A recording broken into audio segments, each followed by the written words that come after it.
ভগবান হয়েও যদি নিজের মা বাবাকে 14 বছর জেলে থাকতে দেন, তাহলে এর পেছনে কি এমন রহস্য ছিল? এই উত্তর শুনলে আপনার জীবন সম্পর্কে ভাবনা বদলে যাবে। একসময় মথুরার অন্ধকার কারাগারে দুইজন মানুষ বছরের পর বছর যন্ত্রণার মধ্যে জীবন কাটাচ্ছিলেন। একজন মা, এক বাবা। নাম তাদের দেবকী এবং বাসুদেব। শৃঙ্খলে বাঁধা সেই কারাগারে প্রতিটি দিন ছিল দীর্ঘ, প্রতিটি রাত ছিল অস্ত্রসিক্ত।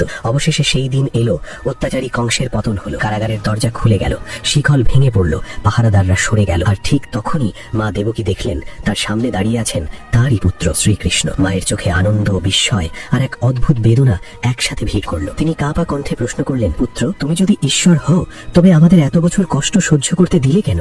আগে কেন মুক্ত করলে না? শ্রীকৃষ্ণ শান্তভাবে মায়ের দিকে তাকালেন। তার চোখে ছিল না অহংকার, ছিল গভীর করুণা আর জ্ঞান। তিনি বললেন, মা, এই জগতে কোনো কিছুই হঠাৎ ঘটে না। সময় আর কর্ম, এই দুই নিয়মের বাইরে ঈশ্বরও নন। তারপর ধীরে ধীরে তিনি এক গোপন সত্য উন্মোচন করলেন। মা, তোমার হয়তো মনে নেই, কিন্তু এক পূর্বজন্মে তুমি ছিলে কাইকেয়ী আর তোমার স্বামী ছিলেন রাজা দশরথ। দেবকী স্তব্ধ হয়ে গেলেন। কৃষ্ণ বললেন, সেই জন্মে তুমি আমাকেই 14 বছরের জন্য বনবাসে পাঠিয়েছিলে। সেই কর্মের ফল হিসাবেই এই জন্মে তোমাদের 14 বছর কারাগারে থাকতে হয়েছে। দেবকীর কণ্ঠ কেঁপে উঠল। তবে সেই জন্মে তোমার মা কৌশল্যা? কৃষ্ণ মৃদু হাসলেন। হ্যাঁ মা, আর যিনি সেই জন্মে মাতৃত্বের সম্পূর্ণ স্নেহ দিতে পারেননি, তিনি এই জন্মে যশোদা হয়ে আমাকে নিঃস্বার্থ ভালোবাসায় ভরিয়ে দিয়েছেন। তারপর শ্রীকৃষ্ণ বললেন, জন্ম বদলায়, নাম বদলায়, রূপ বদলায়, কিন্তু কর্মের হিসাব কখনো মুছে যায় না। কারাগারের অন্ধকারে দাঁড়িয়ে দেবকী বুঝলেন, এটা শুধু কষ্টের গল্প নয়, এটা কর্মফলের অমোঘ সত্য।